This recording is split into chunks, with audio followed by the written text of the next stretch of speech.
Preview. मैं हूं Wasim Shaikh, national vice president of anti corruption and crime control committee. आज जो ये प्रेस कॉन्फ्रेंस जो लिया गया है, ये प्रेस कॉन्फ्रेंस लेने की वजह ये है कि 28 फरवरी 2021 को डिस्ट्रिक्ट कलेक्टर जालना के जो कलेक्टर है, उन्होंने एक आदेश दिया था। और वो आदेश था कि कोरोना वायरस 2021 में जो कोरोना वायरस चल रहा था, उस वायरस में जो टू व्हीलर पर, बाइक्स पर, कार, व्हीकल से जो लोग जा रहे थे, उनको जो चालान किया जा रहा था, तो वो चालान जो किया जा रहा था, उसके चालान करने के लिए जो आदेश किए गए थे, वो आदेश के बाद मैंने उसकी एक स्लिप्स मेरे पास में कुछ आई है। हमारे जालना डिस्ट्रिक्ट प्रेसिडेंट साद बिन मुबारक, इनके थ्रू ये इंक्वायरी और ये कार्रवाई की गई थी। तो साद बिन मुबारक ने इसके कुछ स्लिप्स और ये सारी इंक्वायरी मेरे पास ला कर दिए है। और ये जब इंक्वायरी हमने करनी स्टार्ट की है कि ये जो चालान फाड़े जा रहे हैं, इसका पैसा किसके पास जा रहा है, किस डिपार्टमेंट में जमा हो रहा है, तो कहीं ये भ्रष्टाचार तो नहीं हो रहा है। तो जब मैंने ये स्लिप देखा, जो यहाँ से ये जो स्लिप है, स्लिप पर लिखा है जालना म्यूनसिपल की ये स्लिप है, नगर परिषद की स्लिप पर यहाँ पे जो उसके चीफ ऑफिसर है जीएमएफसी के, सिग्नेचर ऑफ अथॉरिटीज़ ऑफिसर, यहाँ पे उनकी सिग्नेचर नहीं है इस स्लिप पर। दूसरी चीज़ ये क्लर्क की सिग्नेचर है। तीसरी बात ये कि एक बंदे को, जिसका नाम है उबैद बादाम, एक बंदे को 5 स्लिप फाड़े जाते हैं एट द सेम टाइम पर 5 पावती दी जाती है 100 रुपीज़ की।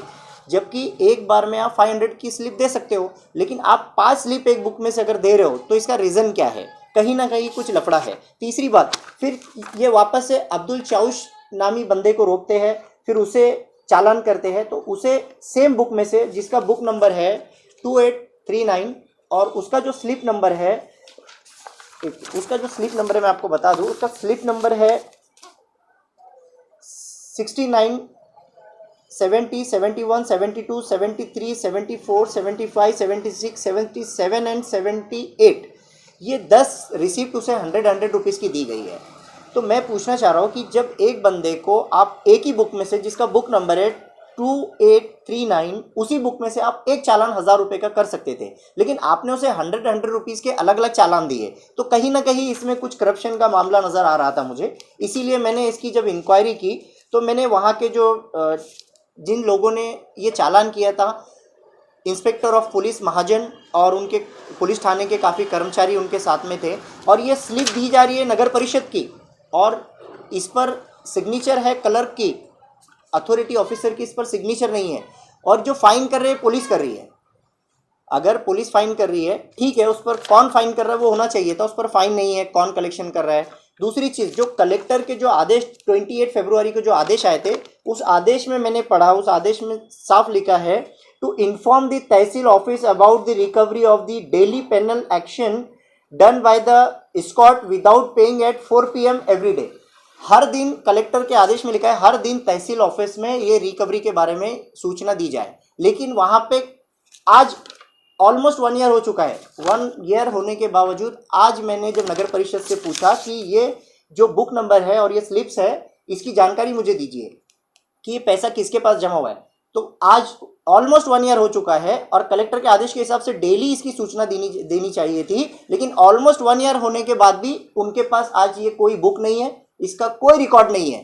तो 1 ईयर होने तक ये बुक कहाँ गई, ये पैसा कहाँ गया? ये जो गरीब लोग, आज that time was very bad time कि लोग इतने परेशान थे, गरीब थे। कितना बुरा लगता है कि जो 500 रुपये अगर कोई बंदा अगर दे रहा है, उसकी 200 रुपये की इनकम नहीं है। आज गरीब इंसान अपने बच्चों को, उस वक्त ऐसा हो रहा था कोविड-19 में, कोई किसी की हेल्प नहीं कर रहा था, उस टाइम पर ये गरीब लोग 500 रुपीज़ का फाइन, 1000 रुपीज़ का फाइन कहाँ से देंगे? एक ऑटो रिक्शा वाले को 1000 रुपीज़ का फाइन किया गया, 100 रुपीज़ की 10 स्लिप, वो कहाँ से भरेंगे?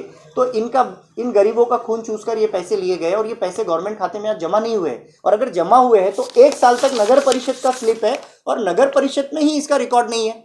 ये ऑन रिकॉर्ड नगर परिषद से ही मैंने लिया है। और मैं वहाँ के एडिशनल एसपी से मैंने पूछा कि ये आपके पास में ये पैसे कहाँ जमा हुए? एडिशनल एसपी ने कहा कि हमारे पास नहीं है, उन्होंने ट्रैफिक पुलिस को दिया। फिर ट्रैफिक पुलिस के इंस्पेक्टर ने मुझे लेटर लिखा राइट टू इन्फॉर्म एक्ट 2005 के तहत कि हमारे पास भी इसका कोई रिकॉर्ड नहीं है, और ना कि वो गाड़ी नंबर जो कि इसमें बताया गया है, वो गाड़ी नंबर पर कोई चालान भी नहीं है। और आपको चालान करना हो तो आप चालान कीजिए, तो आप इलेक्ट्रॉनिक मशीनों से आजकल चालान किया जाता है। इलेक्ट्रॉनिक मशीन का यहाँ पे कोई यूज़ ही नहीं किया गया है। ठीक है, आपने महानगर पालिका से की है तो कोई इशू नहीं है, लेकिन ये गवर्नमेंट खाते में आना चाहिए था, आज तक ये आया नहीं है, तो पैसा गया कहाँ? ये काफ़ी बड़ा भ्रष्टाचार हुआ है। किसी को 500 का चालान, किसी को 1000 का चालान। जहाँ 100 गाड़ी अगर आप रोकते हो तो 100 रुपीज़ इंटू 1000 इंटू 100 अगर करते हो तो 1 लाख रुपये, ऑलमोस्ट 1 लाख रुपीज़ होता है। तो ये पैसा जा कहाँ रहा है? तो ये गवर्नमेंट खाते में अगर आता तो हमें कोई चिंता नहीं थी, लेकिन ये पैसे अगर ये करप्ट ऑफिसर्स ने लिए हैं तो मैं ये आपको बता दूं कि ये मेरी इंक्वायरी चल रही है। मैंने जो है इंस्पेक्टर जनरल ऑफ पुलिस को मैंने इसकी रिपोर्ट कर दिया हूँ आज। इसके बाद अभी मैंने एंटी करप्शन ब्यूरो के जो डॉक्टर राहुल खाड़े सर है, उनसे भी मैंने बात किया हूँ कि मुझे आपसे मिलना है। उन्होंने मुझे मंडे को टाइम दिया है। मंडे उनके पास जाकर भी इसकी शिकायत की जाएगी और एंटी करप्शन ब्यूरो से भी इसकी इंक्वायरी की जाएगी, और इसके रिलेटेड जितने ऑफिसर्स है इसमें इन्वॉल्व है और इसमें कुछ अगर करप्शन हुआ है तो मैं आपको बता दूं कि anti corruption and crime control committee related कोई भी ऑफिसर को नहीं छोड़ेगी, सब पर कार्रवाई की जाएगी। आज हमारे डिस्ट्रिक्ट प्रेसिडेंट जो कि यहाँ पे मौजूद है, साद बिन मुबारक, इन्होंने सारे एविडेंस यहाँ से कलेक्ट किए हैं और अभी साद बिन मुबारक की इन करप्ट ऑफिसर्स जो भी जालना में है इनकी सब पर नज़र है और साद बिन मुबारक एक एक करप्ट ऑफिसर के ऊपर पूरी कड़ी नज़र रखे हैं। और ये मत सोचिए कि एंटी करप्शन ब्यूरो अगर सो रहा है तो anti corruption crime control committee अभी जाग रही है आप पर नज़र रखने के लिए। दूसरी चीज़ ये कि एक चीज़ मैं कलेक्टर साहब से भी पूछना चाहूँगा कि कलेक्टर साहब ने जब ये आदेश किया था तो एट दैट टाइम कोविड-19 में आईपीसी की धारा 188 लागू हुआ था। तो 188 जब धारा लागू है तो 188 का मतलब ही ये है कि सामने वाले को फाइन किया जाए, उसको दंड दिया जाए, 200 रुपीज़ का जुर्माना या तो उसे सज़ा है। तो ऑलरेडी जब 200 रुपीज़ का 188 के तहत अगर जुर्माना लागू था, आईपीसी 188 की धारा लागू थी तो उल्लंघन करने वालों पर, तो ये लॉकडाउन का उल्लंघन करने पर उबेद चाउश को ये 500 रुपीज़ का जो चालान दिया गया तो ये 188 के तहत तो नहीं किया गया। तो ये किस नियम के आधार पर आपने ये चालान किया है? तो अगर ये करना था तो 188 लागू क्यों किया आपने? किसी को आप 188 कर रहे हो और किसी को आप ये 500 का चालान कर रहे हो, तो 500 का चालान अगर आपको करना है तो आपने 500 का एक चालान करना चाहिए था। 5 चालान क्यों किया गया? अगर किया भी गया तो बुक नंबर सेम बुक के सेम 5 रिसिप्ट आप दे रहे हो और वो बुक का रिकॉर्ड ही नहीं है आपके गवर्नमेंट खाते में। महानगर पालिका की बुक है, महानगर पालिका में इसका रिकॉर्ड नहीं है, बुक ही उनके पास उपलब्ध नहीं है। ऑलमोस्ट 1 ईयर हो गया, 2021 का मैटर है, 2022 आ चुका है और इसमें आपके पास बुक में रिकॉर्ड नहीं है। दूसरी चीज़ यहाँ पे साफ लिखा है, देखिए आप देख सकते हैं, chief officer JMFC Jalna, signature of authorities officer. Signature authority officer की ही सिग्नेचर नहीं है यहाँ पे, तो ये चल क्या रहा है?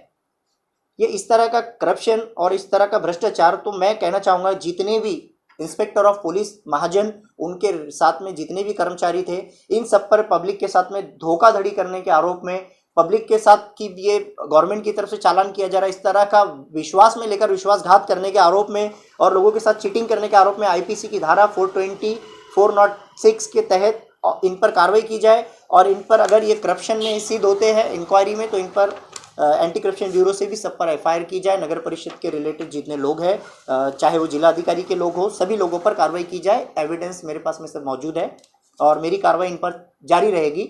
और डिस्ट्रिक्ट प्रेसिडेंट साद बिन मुबारक इन लोगों के पीछे बिल्कुल कहते हैं ना कि हाथ धोकर, तो मेरी टीम हाथ धोकर नहीं, पूरा नहा धोकर इनके पीछे लगी इंशाल्लाह।